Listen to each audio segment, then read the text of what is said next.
हाय दोस्तों, कैसे हैं आप लोग। मैं आपका दोस्त आपके अपने यूट्यूब चैनल पढ़ाई बैंक से आज आपके लिए एक नई वीडियो लेके आया हूँ। पिछली वीडियो में मैंने आपको पढ़ाया था चैप्टर 1 और चैप्टर 2 इस बुक का, भाषा भारती कक्षा 5वीं हिंदी विशिष्ट। दोस्तों, हम इस बुक का पूरा सॉल्यूशन आपको करवाएंगे। सभी चैप्टर आपको एक एक करके सभी चैप्टर आपको करवाएंगे।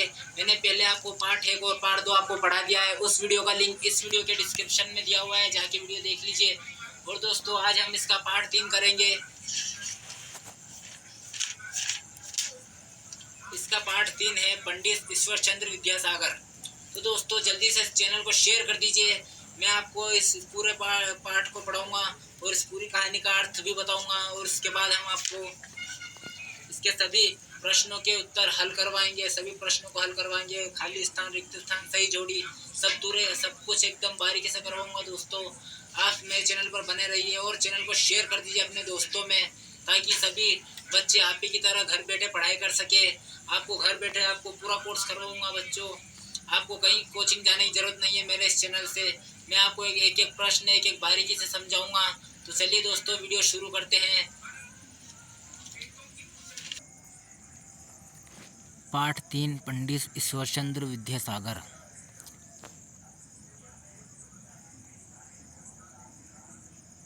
कोलकाता से 20 मील दूर पश्चिम में स्थित वीरसिंह गांव के जिस परिवार में 26 सितंबर 1820 को पंडित विद्यासागर का जन्म हुआ था, वहाँ कितने निर्धन थे इसका अनुमान इससे ही लगाया जा सकता है कि उनके पिता ठाकुरदास न जाने कितने दिन जीविका की चिंता में भूखे प्यासे कोलकाता की सड़कों पर फिरे, और जब उन्हें 2 रुपये माहवार की एक नौकरी मिली तो घर में उत्सव जैसा छा गया। ऐसे निर्धन परिवार में जन्म लेकर भी किसी प्रकार धैर्य तथा संतोष के सहारे ईश्वरचंद्र ने गांव की पाठशाला में प्रवेश पाया और परिश्रम पूर्वक पढ़कर सारी कक्षाएं यथा समय पास कर ली। अब इसके आगे पढ़ाई के लिए कोई साधना न थे। आगे की शिक्षा कोलकाता में ही संभव थी, पर वह परिवार के वश की बात न थी।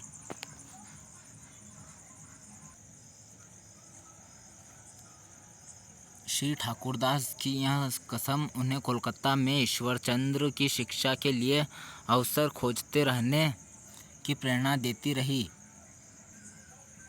तो बच्चों, इस कहानी में कहा गया कि ईश्वरचंद्र जी के पिता शुरू से एक गरीब परिवार से थे। ईश्वरचंद्र जी, उनके पिता के पास कोई नौकरी नहीं थी।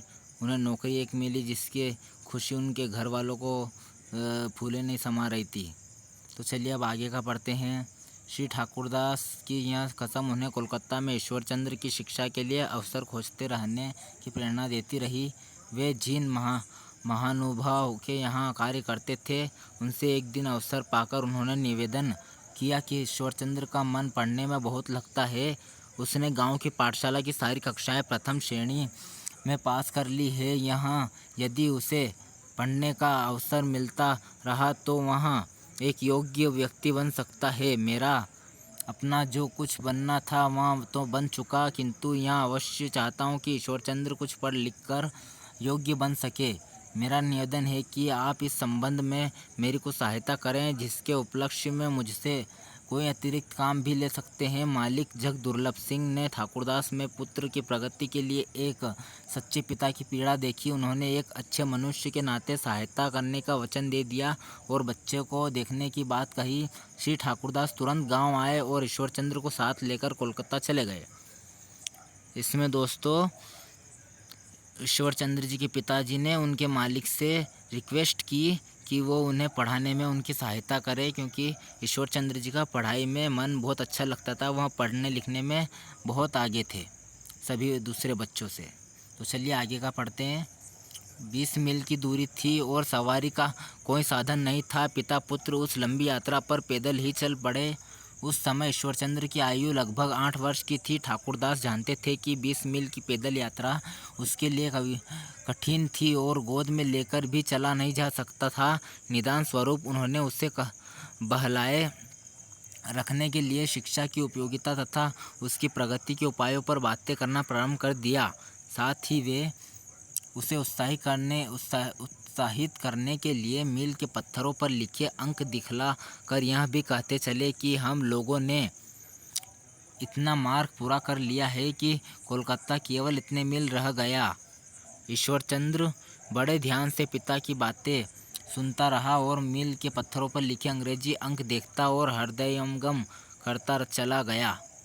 जिस प्रकार धैर्य का सहारा लेने से आपत्ति और आख्यान के सहारे रात कट जाती है, उसी प्रकार वार्तालाप के सहारे उन दोनों का रास्ता भी सरलतापूर्वक कट गया और वे कोलकाता में अपने गंतव्य स्थान पर पहुंच गए। श्री दुर्लभ सिंह ने बच्चे की योग्यता परखने के लिए उससे पूछा, बेटा क्या पढ़ लिख सकते हो? ईश्वरचंद्र ने तुरंत उत्तर दिया कि मैं बंगला लिख सकते हैं के साथ अंग्रेजी के अंक भी लिख पढ़ और जोड़ सकता हूँ। श्री दुर्लभ सिंह ने उसे अंग्रेजी अंकों का एक छोटा सा बिल जोड़ने को दिया। ईश्वरचंद्र ने बिना किसी झिझक के बिल ले लिया और विश्वासपूर्वक उसे जोड़कर दिखला दिया। ठाकुरदास को यह देखकर बड़ा आश्चर्य हुआ। श्री दुर्लभ सिंह ने पूछा कि क्या गांव की पाठशाला में तुम्हें अंग्रेजी की गिनती पढ़ाई गई है? ईश्वरचंद्र ने बताया कि अंग्रेजी के अंक उसे पाठशाला में नहीं सिखाए गए, बल्कि उसने उन्हें रास्ते में मील के पत्थरों से सीख लिया है। इस प्रकार पिता ठाकुरदास को जहाँ बच्चे की ग्रहणशीलता पर हर्ष हुआ, वहीं यह विश्वास भी हो गया कि प्रेमपूर्वक बच्चों पर किया हुआ कोई भी प्रयास व्यर्थ नहीं जाता। श्री दुर्लभ सिंह ने बच्चे के लिए मासिक छात्रवृत्ति बांध दी। ईश्वरचंद्र जी ने इतने निर्धन थे कि आधा पेट तो मामूली बात थी। सप्ताह में 2-1 बार निराहार भी रहना पड़ जाता था। मतलब ईश्वरचंद्र जी को सप्ताह में 1-2 बार भूखे पेट भी रहना पड़ता था अपनी पढ़ाई के लिए। तथापि वे हृदय से इतने उदार तथा दयालु थे कि अपनी छात्रवृत्तियों का निराहार अधिकांश भाग निर्धन विद्यार्थियों की सहायता में खर्च कर देते थे। जब वे किसी विद्यार्थी को फटे पुराने कपड़े पहने देखते थे तो उनको ऐसा लगता था मानो उनका भाई ही कपड़ों के अभाव में चिथड़े लपेटे है। उनका हृदय सहानुभूति से भर जाता और वह तुरंत उसके लिए कपड़े बनवा देते। गरीब विद्यार्थियों को शिक्षक शुल्क और पुस्तकें खरीद कर देने में उन्हें बड़ा आत्मसुख मिलता था। इस प्रकार यथासंभव से सबकी सहायता करते रहते थे। अपने पाठ पूरे कर लेने के बाद जो समय शेष बचता था उसमें वे कमज़ोर विद्यार्थियों को पढ़ाया करते थे। उनकी सदैव ही यह इच्छा रहती थी कि सारे विद्यार्थी पढ़ने में तेज बने और अच्छी श्रेणियों में पास हो। वेदांत तथा दर्शनशास्त्र की योग्यता प्रतियोगिता में सर्वप्रथम आकर ईश्वरचंद्र ने सैकड़ों रुपये के नगद पारितोषिक एवं प्रशस्ति प्राप्त किए। भारत के महान विद्वानों में एक सभा करके ईश्वरचंद्र का अभिनंदन किया और सर्वसम्मति से उन्हें विद्यासागर की उपाधि दी। उस समय उनकी आयु 19-20 साल से अधिक न थी। तब से ही वे ईश्वरचंद्र विद्यासागर के नाम से प्रसिद्ध हो गए।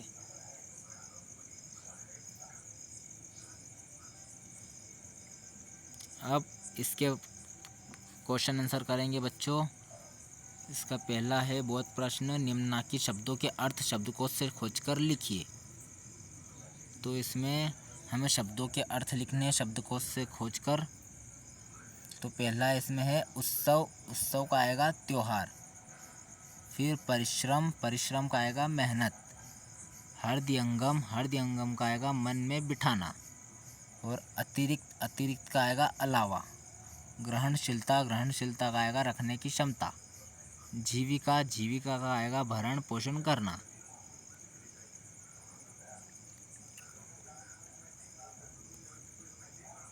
अब प्रश्न उत्तर पढ़ते हैं बच्चों।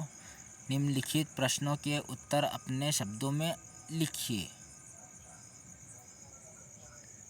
तो इसका क वाला है, ईश्वरचंद्र का जन्म कब और कहाँ हुआ? तो इसका उत्तर है, ईश्वरचंद्र का जन्म कोलकाता से 20 मील दूर स्थित वीर सिंह गांव में 26 सितंबर 1820 ईस्वी को हुआ।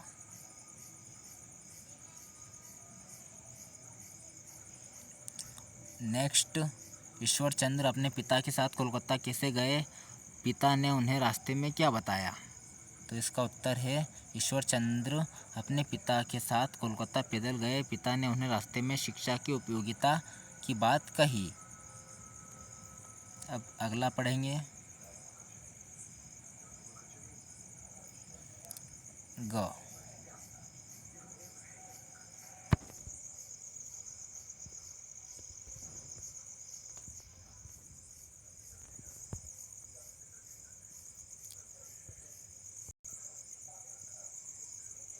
पाठशाला में अंग्रेजी अंक न सीखने पर भी ईश्वरचंद्र बिल कैसे जोड़ पाए? तो इसका उत्तर है बच्चों, पाठशाला में अंग्रेजी अंक न सीखने पर भी ईश्वरचंद्र बिल जोड़ पाए क्योंकि उन्होंने कोलकाता के रास्ते में मील के पत्थरों से अंग्रेजी के अंक सीख लिए थे। ये हो गया। अब इसका अगला प्रश्न है घ। ईश्वरचंद्र की उदारता और दयालुता का कोई उदाहरण दीजिए। तो इसका उत्तर है बच्चों, ईश्वरचंद्र जब भी किसी विद्यार्थी को फटे पुराने कपड़ों में देखते तो उन्हें ऐसा लगता मानो उनका भाई हो और वह तुरंत उसके लिए कपड़े बनवा देते थे। अब अगला प्रश्न है, ईश्वरचंद्र के नाम के साथ विद्यासागर कैसे जुड़ा? ये वाला। तो इसका उत्तर है, ईश्वरचंद्र के नाम के साथ विद्यासागर वेदांत तथा दर्शन शास्त्र की प्रतियोगिता में प्रथम आने के कारण जुड़ गया। अब अगला प्रश्न है इसका,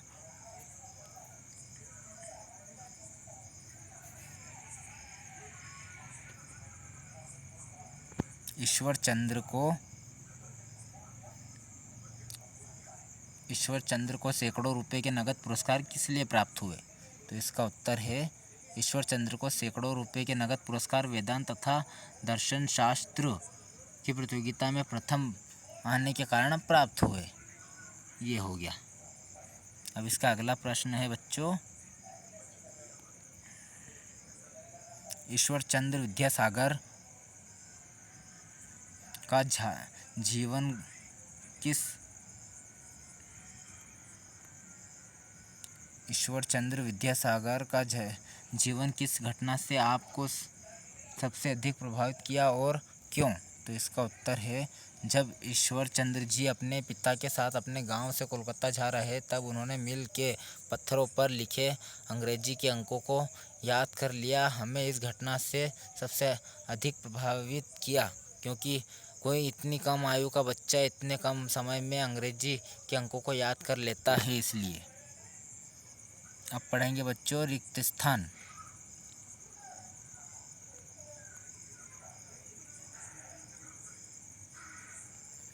ईश्वरचंद्र के पिता का नाम खाली स्थान था, तो इस खाली स्थान पे आएगा बच्चों ठाकुरदास। दूसरा है धैर्य का सहारा लेने से आपत्ति, इस खाली स्थान पर आपत्ति लिख दीजिएगा बच्चों, ये आपत्ति। और आख्यान के सहारे रात कट जाती है, यहाँ पे रात लिखिएगा और यहाँ पर आपत्ति। ठीक है बच्चों। अब अगला है जग 1 2 3, ये 3 का तीसरा पढ़ रहे हैं अब हम।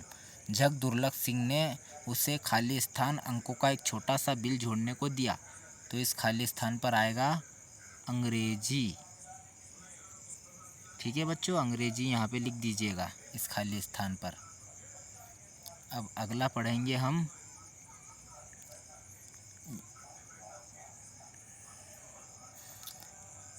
घ वाला। अपने पाठ पूरे करने के बाद जो समय बचता उसमें खाली स्थान को पढ़ाया करते थे, तो इस खाली स्थान में आएगा विद्यार्थी। ये विद्यार्थी लिख दीजिएगा बच्चों।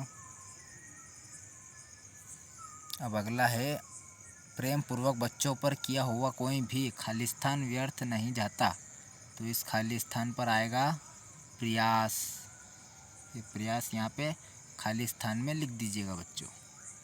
और ये सब कुछ आप अपनी नोटबुक में भी नोट करते रहिएगा ताकि आपको पढ़ने में आगे प्रॉब्लम ना आए। अब हम पढ़ेंगे भाषा अध्ययन। तो नीचे लिखे शब्दों का उच्चारण शुद्ध उच्चारण कीजिए और वाक्यों में प्रयोग कीजिए। तो ये शब्द है इसके छात्रवृत्ति, पश्चिम, प्रसिद्ध, श्रेणी, प्रेरणा, उपलक्ष्य, धैर्य, ये इसके शब्द है।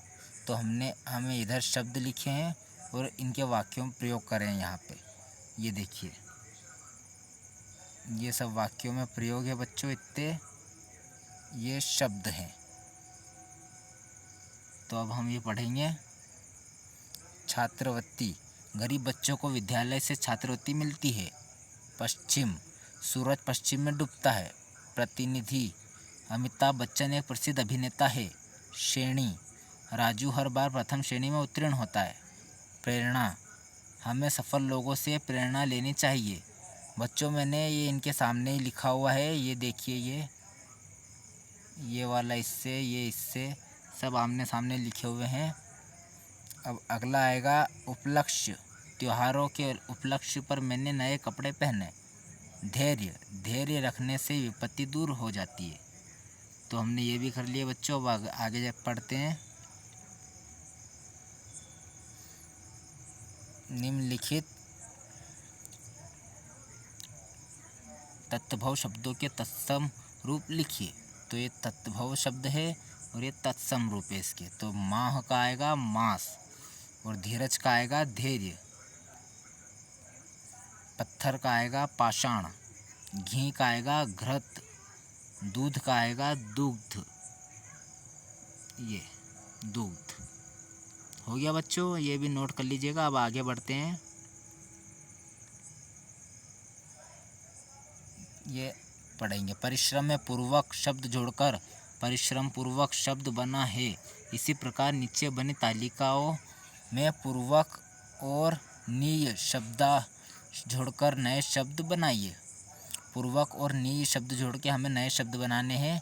ये जो बच्चों शब्द दिए हुए हैं, इसमें हमें ये जोड़ना है पूर्वक, जैसे इसमें जुड़ा हुआ है ये पूर्वक, यानी कि जैसे लिखा है परिश्रम, तो ये परिश्रम पूर्वक। अब ये शब्द दिया है उल्लेख, तो इसमें नीय लगाना है हमें। ये नीय, ये हमें नीय लगाना है। इसके आगे उल्लेख के आगे नीय लगा देंगे तो उल्लेखनीय हो जाएगा। जैसे ये नींद लिखा है, नींद का इसमें लिखा है निंदनीय, तो हमें उल्लेख का लिखना है। चलिए आगे बताता हूँ मैं आपको। ये नोट कर लीजिएगा बच्चों। ये जैसे हमने लिखा है परिश्रम का परिश्रम पूर्वक, सरलता का सफलता पूर्वक, विश्वास का विश्वास पूर्वक, प्रेम का प्रेम पूर्वक, उदारता का उदारता पूर्वक। अब ये उल्लेख का उल्लेखनीय, गोप का गोपनीय, पूज का पूजनीय और पठ का पठनीय। ये लिख दिया हमने पठनीय। अब आगे बढ़ते हैं बच्चों।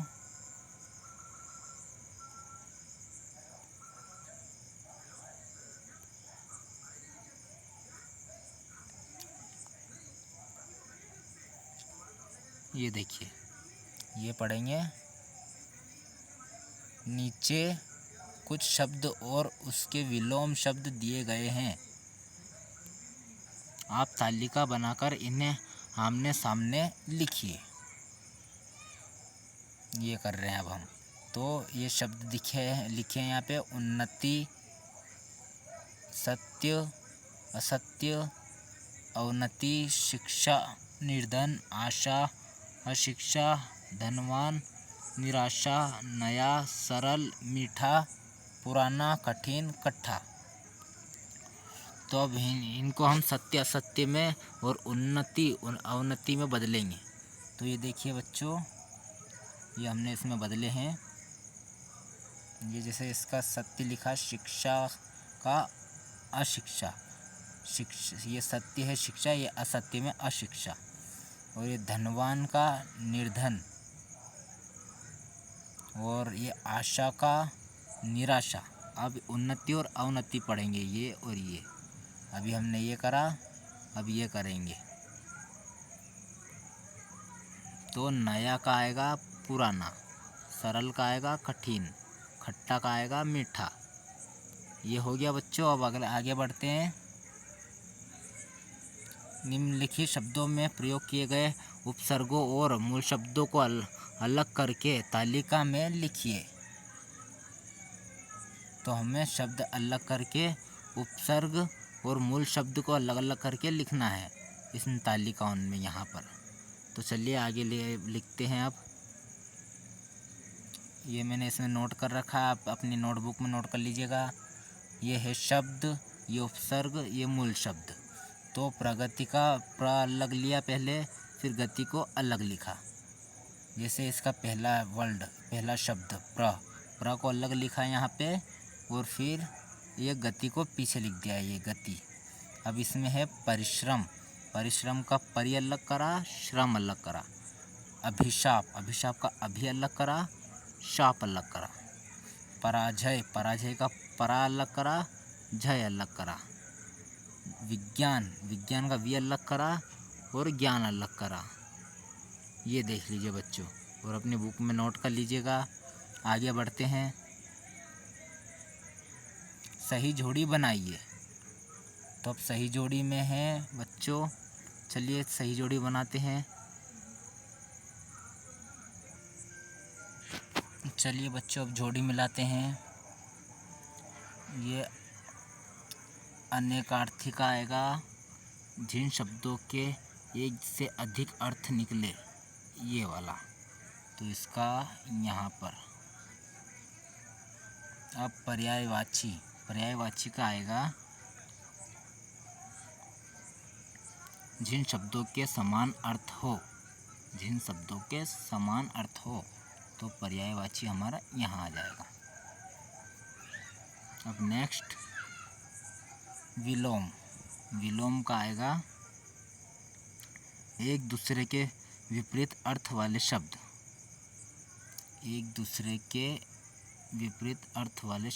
ये एक मिनट में आपको मिला देता हूँ। पहले का ये, दूसरे का पर्यायवाची का ये, और विलोम का एक दूसरे के विपरीत अर्थ वाले शब्द। अब पुनरुक्ति का आएगा एक ही शब्द दो बार आना, ये वाला। और अब इसका भिन्नार्थक का आएगा जो सुनने में एक जैसे हो परंतु उसके अर्थ भिन्न हो। ठीक है बच्चों, ये अपने कॉपी में नोट कर लीजिएगा, और आप ही की तरह आप ही के दोस्तों में इस वीडियो को शेयर कर दीजिएगा ताकि सभी बच्चे अपने घर पर बैठकर पढ़ाई कर सकें।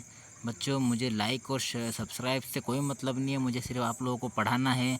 आप लोगों को अच्छा लगे तो आप अपने दिल से लाइक कर दीजिएगा वीडियो को, और सब्सक्राइब कर लीजिएगा चैनल को। और जो आपको हमारी वीडियो अच्छी लगी हो तो बल्कि आप वीडियो को सिर्फ शेयर कर दीजिएगा ताकि आप ही की जैसे हर बच्चों के पास मेरी ये वीडियो पहुंच जाए बच्चों। तो अब अलविदा लेते हैं बच्चों, अगले वीडियो में मिलेंगे हम कल। और हम कल आपको चैप्टर 4 करवाएंगे, जिसमें आपको एकदम बारीकी से पढ़ाऊंगा मैं, सभी क्वेश्चन आंसर और पूरी कविता को पढ़ाऊंगा। इसी बुक की चैप्टर 4 करेंगे बच्चों। तो जय हिंद, जय भारत, वंदे मातरम।